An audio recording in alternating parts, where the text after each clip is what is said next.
time. So what I want to get into this week is, well, you could probably tell by the title, is that I've hit 200 subscribers, and I just really wanted to explain how I feel about that. And it's just really gratitude. I know it's not a numbers game, but it is nice to know that there are people that are interested in what you've got to say and are willing to say, you know, nice things and be able to comment on what you say and tell you things you didn't know and correct you where you're wrong and all that, and reminisce about retro games and all that good stuff. And I'm just so grateful to everyone who's, well, come across my channel or had a discussion on YouTube or everything. It's great. So what I'll get into now is really a list of people that have had an impact along the way. And what I'll do, I'll structure this. Maybe it's not the best way of doing it, but it seems to work. There are 3 guys that have really helped me with my channel, either through advice or have been kind enough to shout me out and bring attention to the channel.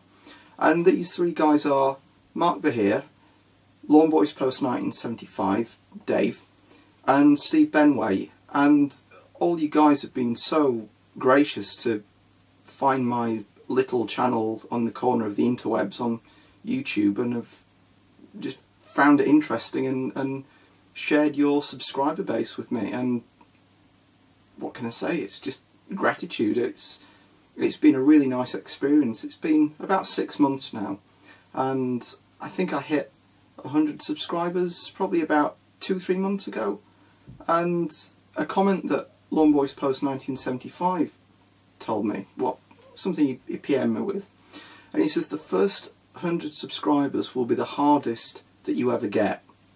And I've not really been on YouTube, well, more on that later, but not been active on YouTube for more than about 6 months. And so the layout and the problems with that I didn't really see the effect of that too much. But for people that have been on longer and have been making videos, they say that it's now harder to get your channel noticed. And it seems to be, if people watch your channel, then they like things or dislike things or make comments, and then other people that they know see these comments. And it's just been great to see this snowball effect and just attracting these great people who are interested in what you've got to say and have got interesting things to say and all that good stuff. So there are a group of guys who really were a good support at the beginning of the channel. So these were in the first few months before the shout-outs, and these were, I don't know how they just found the channel. They maybe just searched for a video and it happened to be my video came up. I really don't know, but they did anyway. So these guys are Games Bloke, Blue Tonic 78, 10p6 and Polar Ventris, and really great guys. They've always got a nice thing to say and always find something interesting in the videos and are willing to, you know, tell me things that I didn't know about, or say, oh, have you seen this on an import, or have you seen this particular game, or have you seen it on a different platform, you might be interested. It's always great to hear from these guys. And from then on I've spoken quite a bit with AD74, Darren Walsock, SNES-tastic Pete, Yakumo 1975, Marble Zone Games, Kit171, Retro Gamer VX, Riddler on YouTube, Retro Sofa, Crow111, Ninja Bear Hug, Electric Adventures, Weekend Game Guy 1, Retro Rewind to Dave, Spike Blighty and Austin Market. And if I've missed you from this list, I'm really sorry. I've tried to compile this together based on comments that I've found on the channel. And what can I say, I'm just really grateful for everything that everyone's got to say. This is going to sound so cliche, but I really am. And what I'll get into, really to make a point on this video, is how I got into YouTube. Because as you've probably seen from the channel, I've had an account since about 2006, but I didn't really use it. I didn't even use it to comment. I think it was just a case of I saw the site and I thought I'll register a username, and I left it for a while. And I suppose the way that I really got into this was partially through retro gaming. I think I've always been into gaming, or retro gaming rather, since about 2009. Because as I've probably told many times before, I used to have a Mega Drive, and then I sold it and bought snares, and then I sold it, wanted to buy a 3DO, realised how much they cost, decided not to buy a 3DO and bought a Saturn. And every console from the Saturn onwards I've decided to keep. But the Mega Drive was one that I really regretted selling. Even after I'd sold it and had the snares, I really regretted selling it because I had some great games. But what I did back in 1999 was to buy a second-hand Japanese Mega Drive. I didn't intend it to be Japanese, but the guy in Sheffield, if I remember correctly, he had it in one of the ad mags, and I bought it off him, and it was a Japanese Mega Drive and a Mega CD, which is up there, so I've still got that. And I really got into the retro scene from playing those and playing some games at school. We had well, that sounds really wrong, playing games at school, but in my sixth form someone brought in a Mega Drive and we used to play some of the sports games. I know, I did enjoy a few, so I can't be too biased. And games like Mega Bomberman, which were great, and even Lemmings in 2-player, which really I didn't expect that I'd enjoy, but I did. So I always played it as a single player game. And around 2004 I came across a web retro, I suppose it wasn't really retro, it was new at the time. It was Consolvania, and you're probably aware of it. It was these three guys involved at the start? I think 3 guys from Scotland, from Glasgow, who used to make the show, and they just uploaded it to the web, and it was about an hour, half an hour long, and every couple of months they'd put a new one up and you'd download it on a slow connection and watch it, and it was great. And I really got into that. I thought it was a really good show, and I started looking around, and another one I came across was one called Retrocore by a guy called Yakimo from the list, who is, from his accent he sounds like he's from Liverpool, who lives now in Japan. And he did quite a few shows for a long time, and he went on a bit of a hiatus. I think that was when his son was born, and he did a few specials after that, like a Saturn shooting special and a Dreamcast one. And Consolvania went on to, they did this show with BBC, and I think they got bored of it. And they stopped, and they did a few, I think it was Series 4 on YouTube, and it sort of dried up from there. And so I started looking around on YouTube, and I found that there were some people there who were interested in retro games. I wasn't really aware of the community at that point, and what I used to do was, I've always been into RSS feeds, so the syndication, or Atom feeds as they are now, and I subscribed to websites like Slashdot and The Register and OS News and Dilbert and, you know, that kind of thing. And I found out that you could subscribe to YouTube, so I'd pull my channels into Google Reader and I would watch the videos, but I'd just click the video and that was it, and I didn't really get into the comments thing. I don't know if I even went to the site. I think I just viewed it in the embedded version through Google Reader.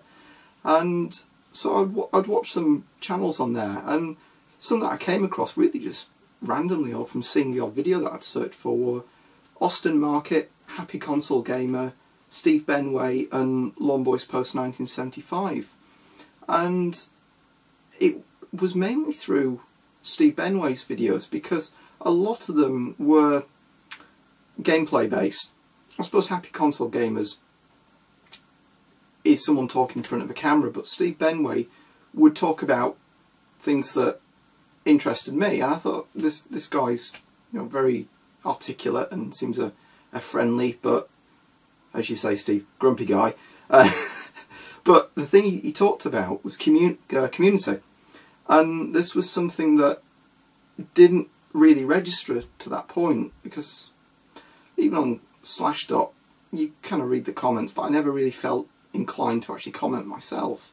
And even on things like Dilbot, I never really bothered with the comments, but he would talk about this community, and I didn't see it. And I remember him talking about this and thinking, was it just the way he saw things, this was the way he expressed how things were, or did this community really exist in such a strong way as they were in the videos?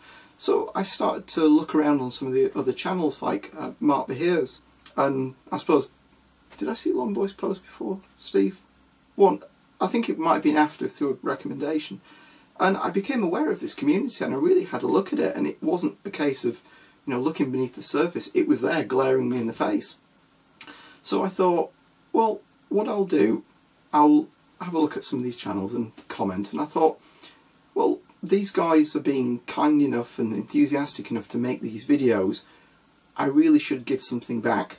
So I decided I would put up a few videos, and I thought, well, what do I put up? And I thought, well, about 10, 12 years ago, I used to get into the Dreamcast homebrew scene, and I wrote a few little games. They weren't really games, they were just graphics demos that I got bored with a little bit of control. And I uploaded those, and I got a few comments on it. And after that, I thought, well, I'll give it a go with a gameplay video. And I really didn't know what to do, so I just thought, well, I'll play the game and I'll just start talking over it and see if it worked. And it seemed to. And the first one that really came to mind was Soulstar on the Mega CD, because this is something I'd noticed years ago, maybe not now, but years, like 5 years ago, you'd look for footage of a game and you couldn't find it. I mean, now you can put almost any game in, and you can even find footage of the obscure Japanese titles, like the Shitoko battle game that I looked at this one other video. And what I found was that it was a good way of talking about, not just showing the game, but talking about what I found interesting in it. And I wasn't sure at that point whether I would play a bit of the game and then edit the video and play a bit of another level and talk about what I liked it, or just play it all the way through, or do a gameplay, and I wasn't quite sure. So the first few, I played a few levels and edited them, but I ended up just going into a style of watching, or playing the game rather, doing it live and just talking, and I really said everything I needed to in about 10-15 minutes. I'm not terribly quick in my descriptions, I tend to waffle, so that became a bit of a theme. And then I got into the Weekend Waffles and would just talk about a subject and waffle on for about 20 minutes, and I tend to have not really a script. I'm actually really bad at reading from something. Even playing guitar, I find it really bad to read and play. I tend to have to remember it and it just comes out. So I tend to make notes or think about it if I'm doing some washing up and let it just percolate, and bleh, it comes out. And so that was great, and having these shout outs really helped me from there. And what I'll get into, I suppose this has come full circle. I've always been someone who's taken part in forums. So as I said before, I used to be into Dreamcast homebrew emulation. I still am now, but I won't say the time's passed. There are still people doing it, but it's not as active as it was. And I really enjoyed this, and there were a whole bunch of people that had great insights. You learn a lot, particularly this homebrew scene was about programming as well. And I was learning C at the time and really just trying to learn. So I used to be a basic programmer, and then I went into C via Java, which is bizarre, but anyway. And I'd start programming these games, but there was no manual on the Dreamcast. You had to learn through examples and talking to people, and you'd always get these gurus that would never tell you the whole thing. You had to work for it, and you say, oh, I've done this. And you ask them a question, and you can't just say, I'm stuck, help me. It's, I have done this, and you'd explain it, and they'd guide you along, as a good teacher should, which is fair. And I got into Aros, however you pronounce it. It's the Amiga homebrew, I suppose, OS, operating system replacement, and I'm still involved with that now. But with games, I was really looking for something, and I wasn't quite sure what. And with the Dreamcast thing, we went from having, I'm trying to remember what the website was called originally, it was DC Emulation. Then it went to Consolvania, and it kind of, not Consolvania, ConsolVision rather. And it really broadened out from there, and that was great, but I was still itching for something. And probably around 2005, 2006, there was a documentary called the BBS documentary by a guy called Jason Scott. And in this he talks about bulletin board systems. Now, I am older than I look, but I'm not that old.